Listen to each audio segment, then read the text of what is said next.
My name is Holly. I'm a 32-year-old housewife. I have a family of 3. My husband Bruce and our 7-year-old daughter Daisy. My husband is a section manager at a securities firm. I used to be a hairdresser. My parents run a beauty salon, and I had planned to take over the business eventually. But life was going too fast with marriage and childbirth. I decided to delay taking over the family business for a while. I had no idea that I would find myself in the middle of a daytime soap opera. Please listen to the story of how I left my cheating husband. I met Bruce on a meeting app. From the beginning, I had a good impression of him as a kind and thoughtful person. At first, we only exchanged messages, but as we talked to each other about various matters, we fell in love and ended up getting married. However, there was a problem. From the beginning of our marriage, my husband did not help me with housework at all. I had hoped that this would change at some point, but there was no change at all. Still, as luck would have it, I soon became pregnant and had our baby girl, Daisy. Sure enough, my husband did not participate in raising our child. If I asked him to do anything, he would suddenly flip a switch and act like a jerk. I work hard to support the family. You were supposed to do everything around the house. Even if I ask him to do something very small, he can still destroy things if he is in a bad mood.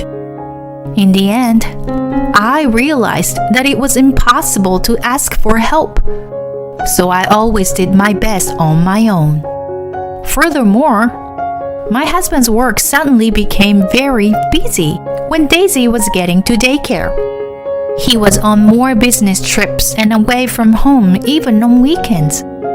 Whenever he came home, he would often say, "I'm tired," and go straight to the bedroom. Even so, I thought I was taking care of everything at home for my busy husband. A day before my daughter's 5th birthday, I told my husband about the plan.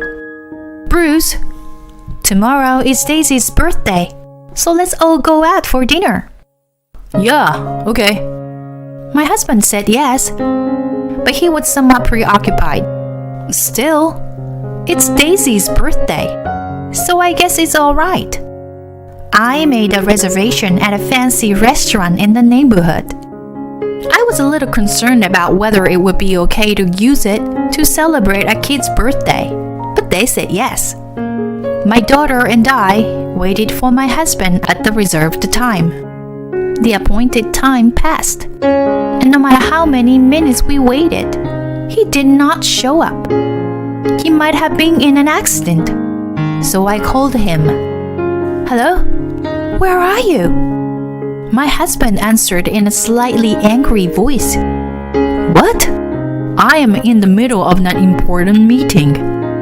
I was a little surprised and complained to him in a grumpy voice. "I told you yesterday that today is Daisy's birthday."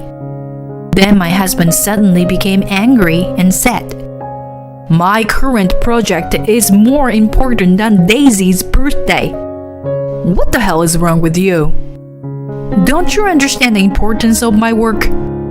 With that, my husband hung up the phone. "Daisy, I'm sorry. Daddy's very busy. I'm so sorry." I apologized to my daughter, and she cheerfully replied, "It's okay. It can be helped with work, can't it?" After that, we had dinner together, acting cheerful so as not to make my daughter feel uneasy. After that year, my husband never had dinner with my daughter on her birthday.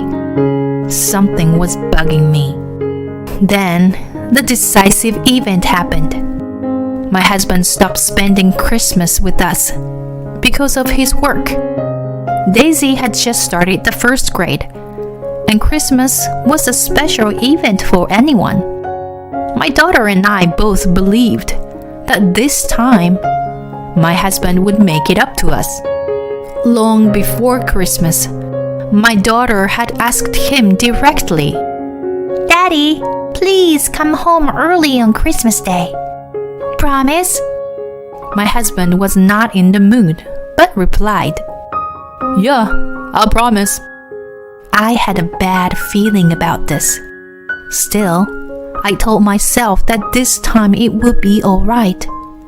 After all, it is Christmas. On this holy night, miracles can happen. On the day of the event, my daughter grabbed my husband before he left for work. "Daddy, you must come home early today. There is a feast waiting for you." But his answer shocked her. "Oh, honey, I'm sorry. Daddy has a business trip today." Huh? What? What did you just say? A business trip? To our astonishment, my husband replied coldly, "It was suddenly decided last night. Don't you realize the importance of the project I'm working on? I've had enough of this. Anyway, I gotta go." I sent him off in shock. To make matters worse, my daughter developed a fever that night. I called my husband out of concern.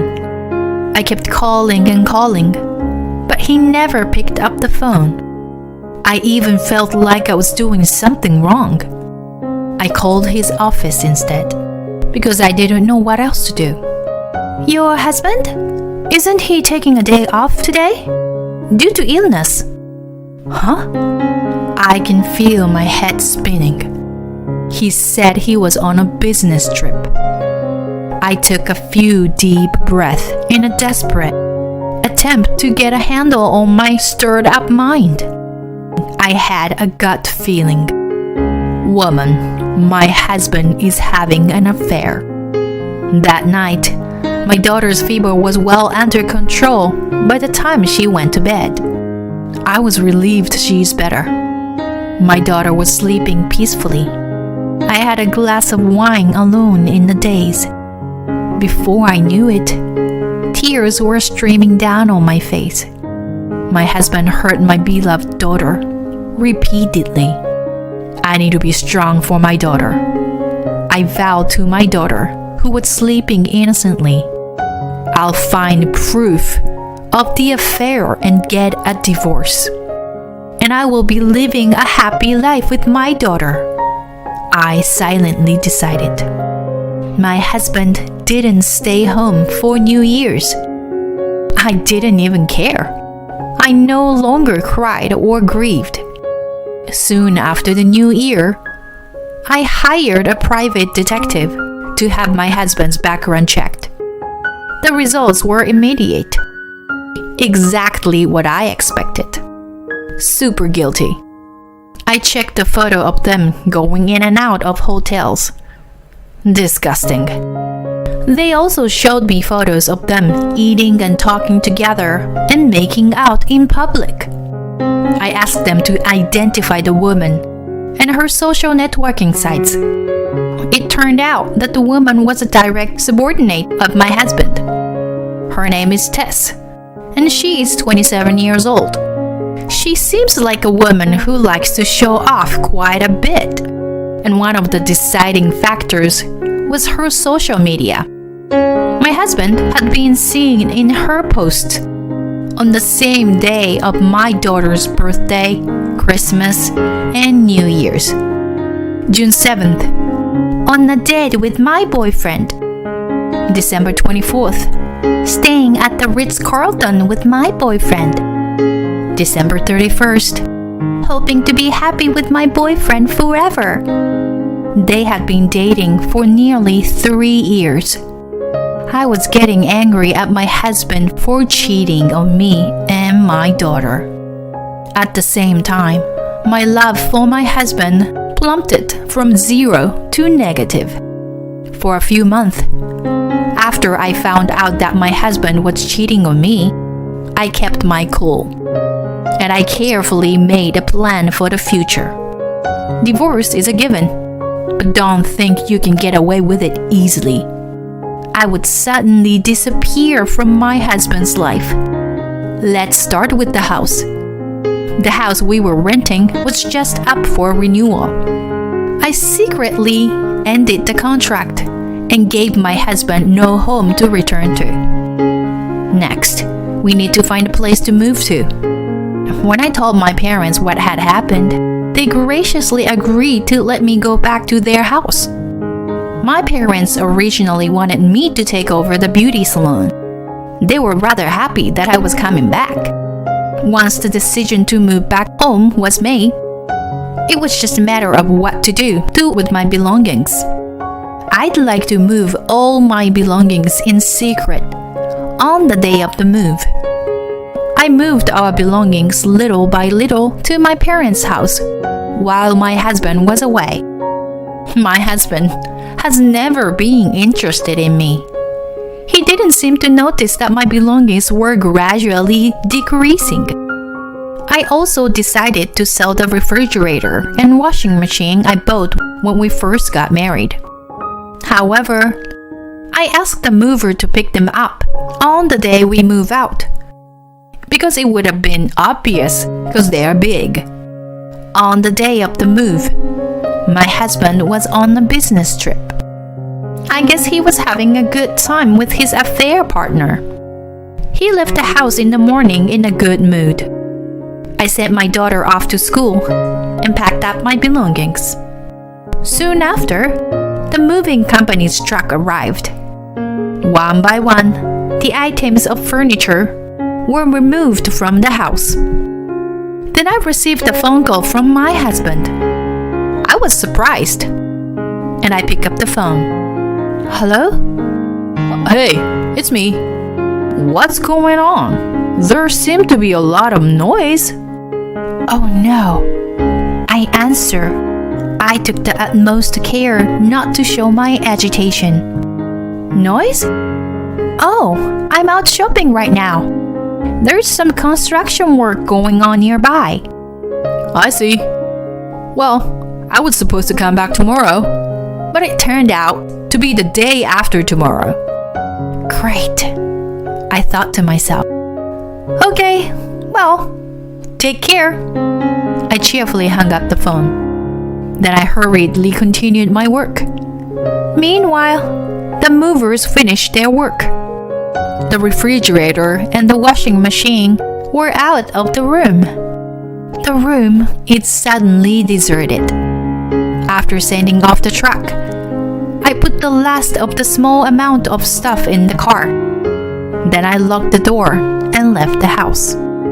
I was a little nervous as I picked up my daughter from school. We sat in the car, talking quietly. Daddy and Mommy can't be together anymore. So I decided to take you to Grandma and Grandpa's house. Your home may be different from today, but we will still be your mom and dad. I love you, Daisy. She listened to me with a mysterious look on her face. What about school? Oh, you won't have to change school. You will still have all your friends. Oh, well, then it's okay. I was taken aback by how easy she responded. My husband had always been cold to my daughter. He never played with her, even on his days off. On birthdays and Christmas, we found ourselves alone. He was not only not fulfilling his role as a husband, but also as a father. Long before I decided to leave him, I already didn't need him. 2 nights later, my husband called me. What the hell? What's going on with the house? Well, I've canceled the contract. We don't need you or the house anymore. I replied coldly. Where is the fridge and washing machine? My husband was super upset. I sold them all. What? What the heck, Holly? My husband was getting even angrier. I told him in a matter-of-fact manner. Anyway, I'll be waiting for you in the conference room tomorrow. What do you mean? I've spoken to your boss about all of this. He said he will be happy to talk to you and your affair partner. What are you talking about? My husband blurs it out. I'm sorry, but your boss already knows about your affair. No. There should be a misunderstanding. You don't trust me? I'm disappointed in you. Come back here, right now. My husband was upset, but I calmly continued. I can't and I won't. I'll see you tomorrow. I hung up the phone. The next day, my husband, the woman he'd been having an affair with, and my husband's boss, the head of the department, gather in the conference room. The atmosphere is really heavy and strange. Let's start with you first, Bruce. The general manager opens the conversation. This is a misunderstanding. My husband immediately retorts. Tess and I only have a professional relationship. I'm sure we get along particularly well, but we've never had an inappropriate relationship. Then what about these pictures? I confronted him the pictures of them going into the hotel or making out. My husband was startled, but calmly replied, We just happened to be passing through the area. Also, you can manipulate those pictures. It's all fake. You made up this whole affair to humiliate me. How dare he can make up such a lie? Well, then, what about this? I read out loud Tess's post of her Instagram.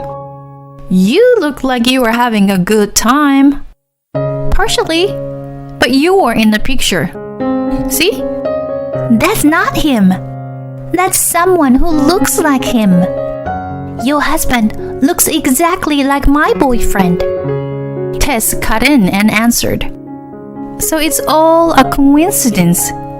And you two have absolutely nothing to be ashamed of. Is that what you're saying? I stared at them and they nodded. Well, I guess I don't have a choice then, I said, and I saw my husband and Tess smirk at me. I continued. Now then, since you're here, I'd like to meet your boyfriend. I'd like to see your boyfriend who looks exactly like my husband. If you can get him to testify, I'll be satisfied as his wife. What? Tess's voice trails off. You heard me? I'm asking you to get him over here, I said firmly. Her boyfriend is out of the country right now, so she can't bring him here. My husband starts defending her. Okay then, could you please show me the pictures of your boyfriend in your phone? I persisted. Tess started scrolling up and down with her cell phone. Preferably one in a suit with a large upper body. I was watching carefully. And then a few pictures came up. Photos of my husband in a suit. There! So, this is your boyfriend. My husband's look-alike. I asked quietly and she answered clearly. Yes, you're right. Can you do a close-up of the neck typing in this picture? Larger, a bit larger, please. Thank you. Wow, that typing. I gave it to my husband a long time ago. It has his name on it. You see? It's faintly reflected in the magnified letters. Are you still going to lie about it? I said, suppressing my anger. Oh, well, that's... Oh no, shoot. My husband's head down, looking pale. I said calmly to him, Please, contact this lawyer's office from now on. I put the business card on the law firm I had consulted beforehand on the desk. What the heck, Holly? My husband is stunned. I am divorcing you. My husband does not hide his upset at my clear statement. What? Divorce? What about Daisy? She's going to be in trouble if we divorced. No, she's not. She's gonna be totally fine. Daisy has already agreed to it. And I am going to raise her on my own. And then Tess, his affair partner, said the unthinkable. Yay! Now we can be together, Bruce. I know it's a little too late for that, but she confessed the truth in her own word. Tess, shut up! My husband yelled at her. I didn't realize you called each other by your first names at work. It's a friendly company, I told him sarcastically, and my husband insists. It's a misunderstanding. The photo is fake. Even the type-in was a coincidence. When my husband said that, Tess looked like she was about to cry. Why are you in such denial? You said you would marry me after you left your wife. What? No, I didn't say that. I interrupted him. No? You didn't say that? Explain it. Don't interrupt me. This is between me and Bruce. If you would just left him, none of this would have happened. This relationship has been going on for years. You should have known that, you insensitive bitch. I was offended by the words she threw at me. You are a bitch. Do you even realize that you destroyed someone's family? Whatever. This is a waste of time. You can have him. He's nothing to me anymore. The manager finally puts a stop to it. Cut it off. Bruce, your wife is the victim here. You've betrayed her many times.